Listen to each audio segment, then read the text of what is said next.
Good evening and welcome to Sunset News this Wednesday evening. As always, we bring you news, community stories, economics, weather, and sports. I am Glenn Rashipura.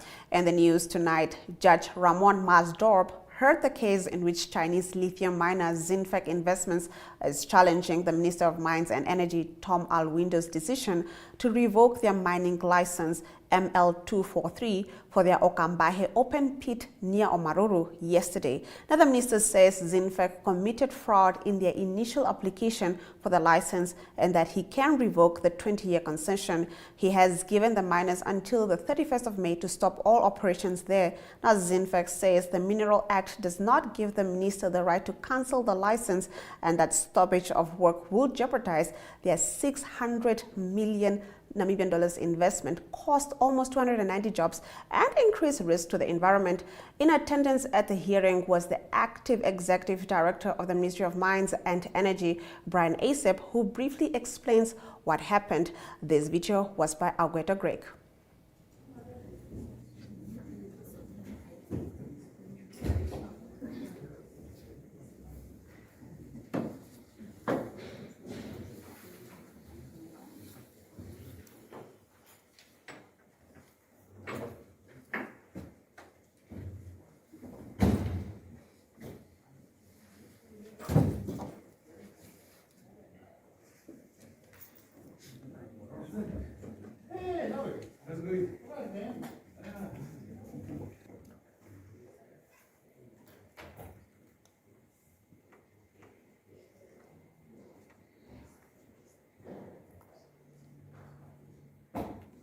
Court today is arguments from both sides, from both parties, both the applicants and the respondents, which is obviously us as the Ministry of Mines and Energy. And I think it's important that we wait for the outcome of the court on the 2nd of June. And what was the application for, sir? The application was brought by Zinfen to basically set aside the decision by the minister to revoke the license. So it's a two-part application in which they seek for an interdict to stop us from basically revoking the license, and then secondly, the second part will be heard at a later date.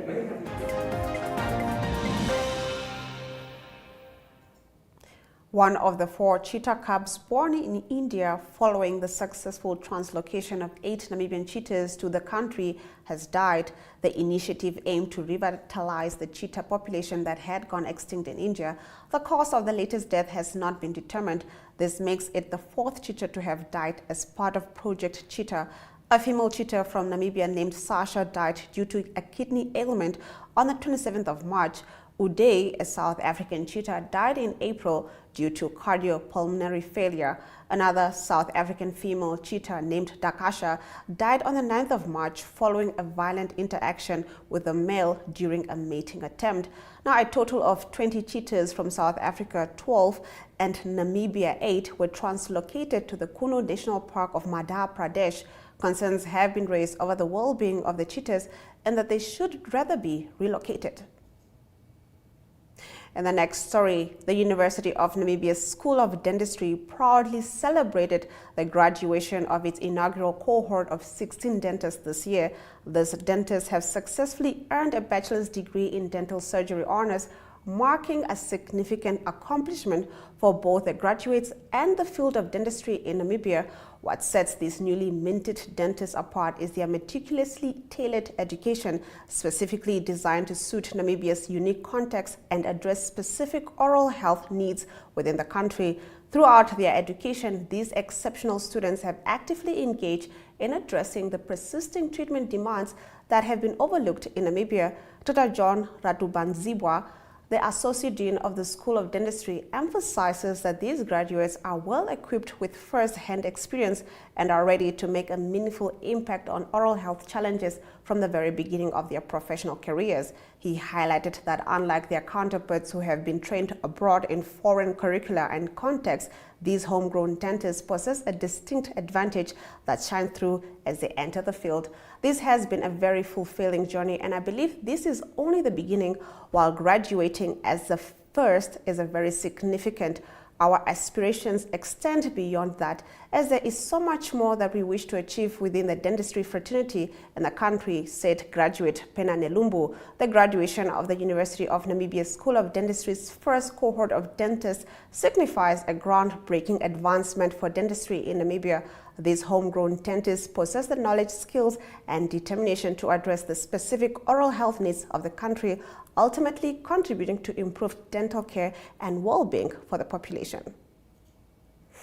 Hospitality Association of Namibia, HAN, has crafted a tourism training roadmap to help guide the industry along the path of effective skills development efforts for Namibia.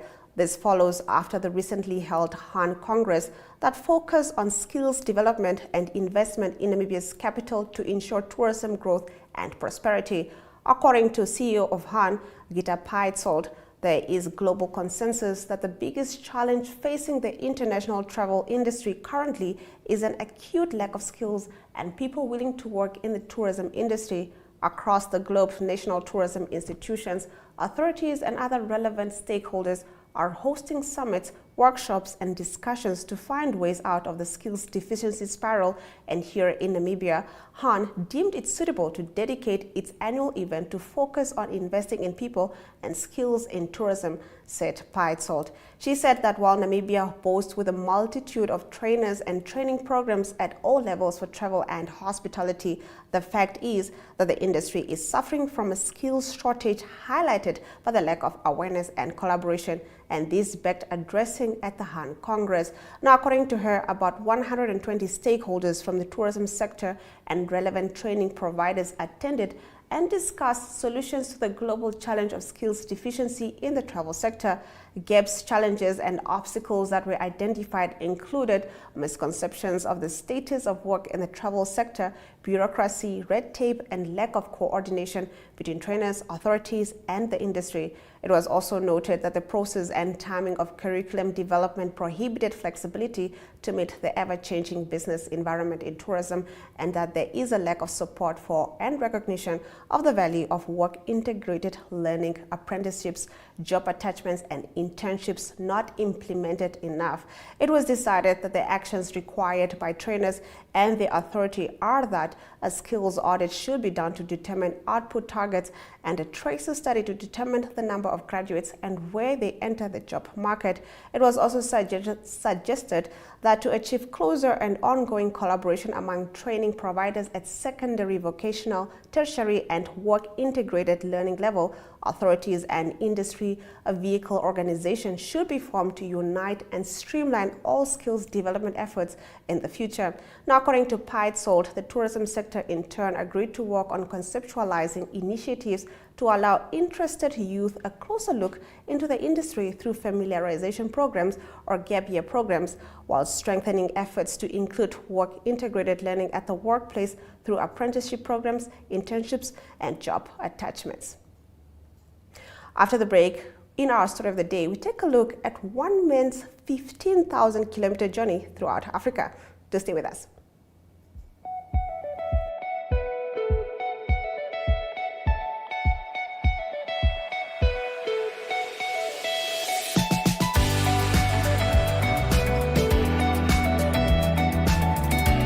To another exciting episode of Oneuptwo. Is die weer en vertel ook vir julle waar die vis julle moontlik gaan byt.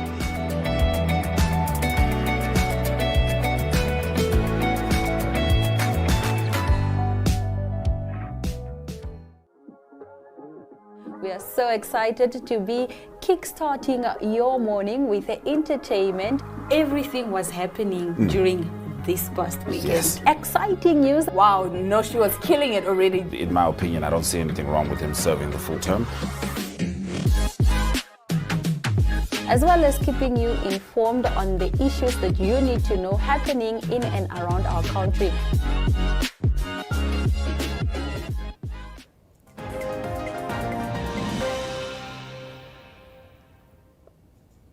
Getting into our story of the day, Russell, hardest geezer cook from Britain, started his 15,000-kilometer journey through Africa 33 days ago at Cape Algohas in South Africa. His aim is to reach Tunis, the most northern tip of Africa, just before Christmas. He completed 40 marathons in the past 33 days. Russell runs for his Project Africa. He will depart from the capital tomorrow morning, aiming for Angola. Let's take a look. 100 kilometers, I believe. A few kilometers in front of Windhoek. Good afternoon, Russ. Good. Go all the way. See you at the airport. Yes. Thanks, bro.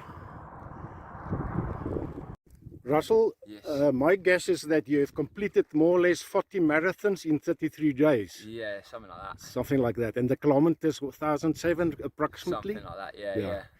And you're not too far from your destiny today. No. At the hotel. Are you going to run? Are you going to lead a run this afternoon? I understand that from Yes. from someone. Yeah, so we're going to run to the airport now, and then I've got about 13 kilometers to run after that in the evening. So you're going to do that So we're 13 gonna do- tonight. Yeah. And tomorrow morning you start from where? From the point where we finished tonight, we Oh, start so there in the morning. that will be on from the roadside or what? Probably, yeah. Oh, so you're not going to stay in town. So and- we're gonna finish the run today, then go back to Windhoek, stay in Windhoek for the night, and then go and back take out there, take yeah. up from there again. Yeah. This is not the first time. People, this is not the first time that the hardest geezer has done this. He once ran from Asia to London. Yes. When was that? So that was in 2019. That was a little bit different to this time because I didn't have any support crew then. Yes. So I just had this bag and a hammock and a sleeping bag, and I'd run a marathon and then find a couple of trees like those ones over there and just sleep for the night and then go again. And Crashed for the night under the tree and Yeah. hoping that you didn't get eaten by a wolf or something or a bear. Yeah. yeah. How many days did it take you? Like 66 or what? 66 days that was, yeah. And how many kilometers was that? That was about 3,000, I believe. So Russell, you're going to prove a lot of people wrong. Yes, This that's crazy the plan. Englishman. Yeah. The British were always a little bit crazy. Yeah.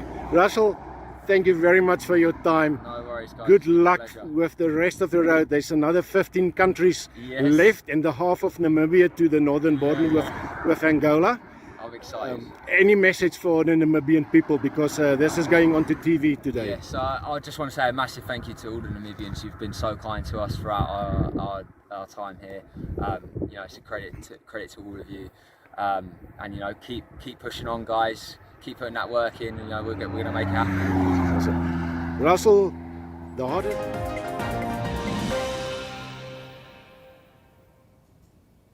Up next, we take a look at unpacking trade and investment opportunities for Africans. This story on the other side of the break. Thank you so much to FNB for this opportunity.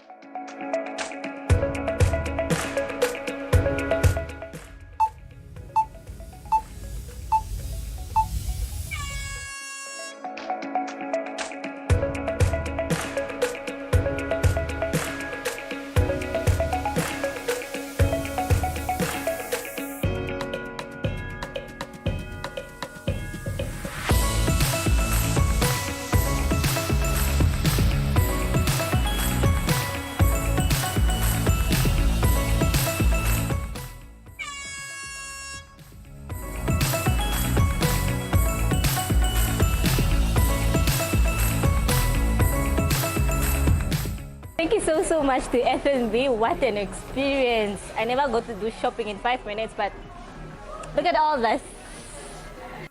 Welcome to What's Cooking, where culinary passion meets expert insights. Somebody must really want to cook and want to cook good food. Immerse yourself in the bustling world of professional kitchens as top chefs create mouthwatering dishes. Join us for in-depth interviews as our host explores the experiences and expertise of our guest chefs. Don't miss out. Tune in to What's Cooking on NTV every Friday at 2100 hours and let the culinary adventure begin.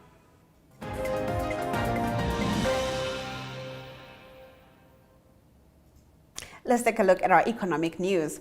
The second edition of the Discover Namibia Intra-Africa Township and MSME Economy Trade Expo and Business Summit, with unpacking trade and investment opportunities for all Africans as a theme, is set to take place from the 29th of June to the 1st of July 2023 in Swakopmund. The event will feature approximately 80 exhibition stalls. The youth and women traders are encouraged to take part in this event. The venue will host about 200 delegates for the two-day conference, which will be closed off with an extravagant Africa Day networking gala dinner on Saturday. The Discover Namibia Intra-Africa Township and MSME Economy Trade Expo and Business Summit is organized and facilitated by Africa Economic Leadership, AELC, and the Hafeni Africa Tourism Group. AELC is a pan-African business networking and intra-Africa trade promotion organization with roots in Namibia and neighboring South Africa. The three-day event will be held at the Mondesa Multi-Purpose Center in the vibrant Mondesa Township. We invite all African entrepreneurs and trade enthusiasts to attend this exciting event, said AELC co-founder and president Hendrik Hafeni. The program will feature keynote speakers, robust panel discussions, and trade and investment presentations and workshops aimed at connecting African entrepreneurs, policymakers, as well as key economic stakeholders across the continent to address challenges hampering cross-border trade across multiple industries. Now, trade prospects under the Africa Continental Free Trade Agreement AFCFTA will also be highlighted. Hafeni confirmed that preparations are underway to host yet another successful and impactful event with the help of strategic empowerment partners. We are currently engaging all key strategic partners and industry stakeholders to offer their support by empowering and funding MSMEs and local small-scale innovators to be part of this year's exhibition, which welcomes all proudly African entrepreneurs, corporates, embassies, GRN, SOEs, NGOs, and town councils. He added that AELC wishes to boost township and village economies towards access to continental markets and integrated trade networks, which will accelerate the implementation of the AFCFTA. Delegates will gain valuable insights into the latest trends, strategies, and best practices in key sectors such as agriculture and food security, finance and technology, renewable energy, tourism, digitalization, manufacturing and value addition, and more towards shared economic prosperity. Let's take a look at our financial indicators. The Namibian dollar trades at 23.75 against the British pound. It trades at 20.66 against the euro and 19.21 against the US dollar, and 2 Namibian dollars and 72 cents gets you 1 Chinese yuan.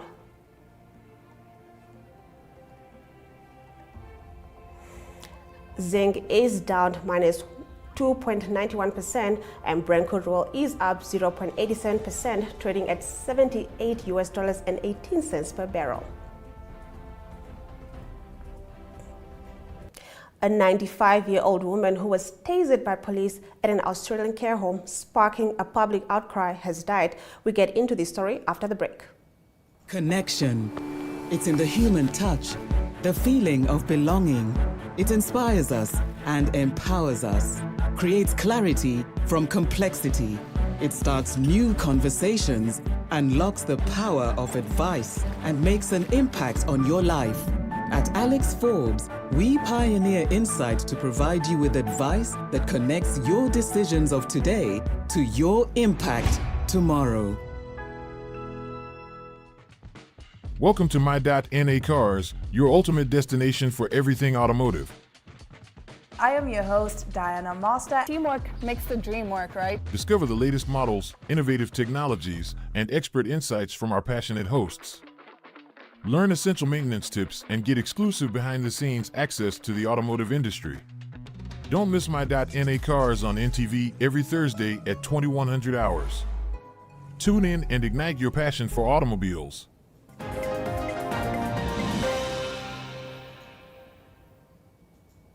Getting into our international news, a 95-year-old woman who was tasered by police at an Australian care home, sparking public outcry, has died. Claire Noland was critically injured after police responded to reports she was wandering around the home with a steak knife at about 4 a.m. last Wednesday. New South Wales police said she died surrounded by family and loved ones.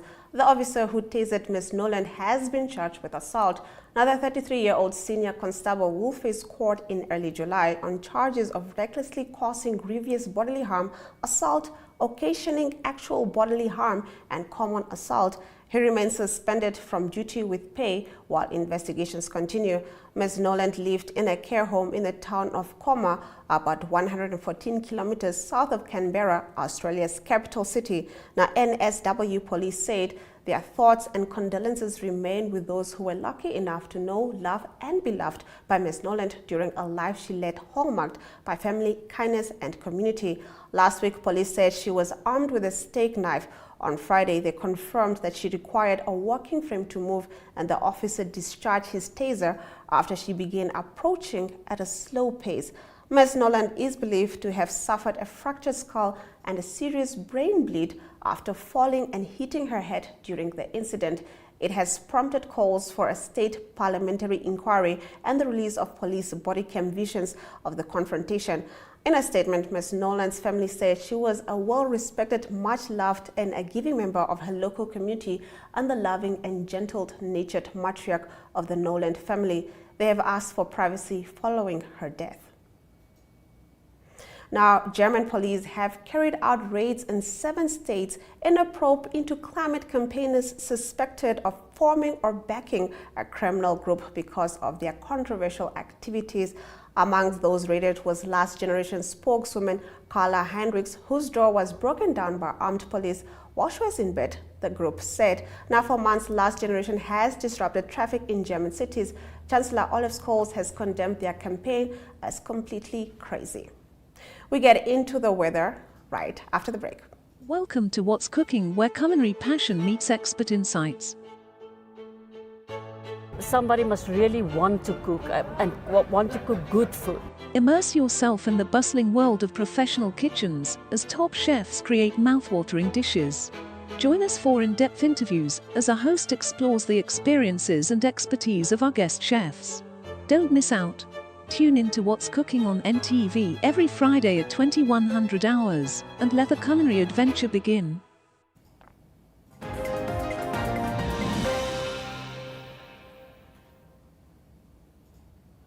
Let's get into the weather predictions. Anana can expect a minimum of 14 degrees and a maximum of 31 degrees, while Rundu can expect a minimum of 14 degrees and a maximum of 33 degrees.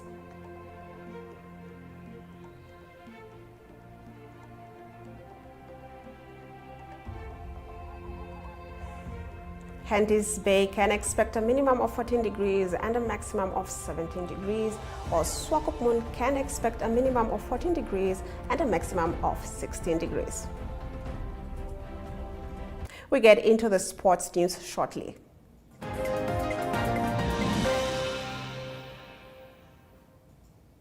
Getting into the sports news, the Namibian Local Authority Sports and Recreation Association games are underway in Swakopmund under the theme Local Authority Employees Mental Health Matters. The 12th edition of the games started on Monday and concludes on Friday. Erongo Regional Governor Neville Andre commented the government of the Republic of Namibia recognizes the benefit of a safe and healthy working environment for workers in Namibia as it enhances productivity and economic growth. Ricardo Manetti's contract with African Stars has come to an end. The Dep Marine Premiership Championships announced Manetti was appointed Director of Football last year in November to help the club in their quest to win the league. The club wishes Manetti well on his future endeavors. After the break, we get into your news highlights.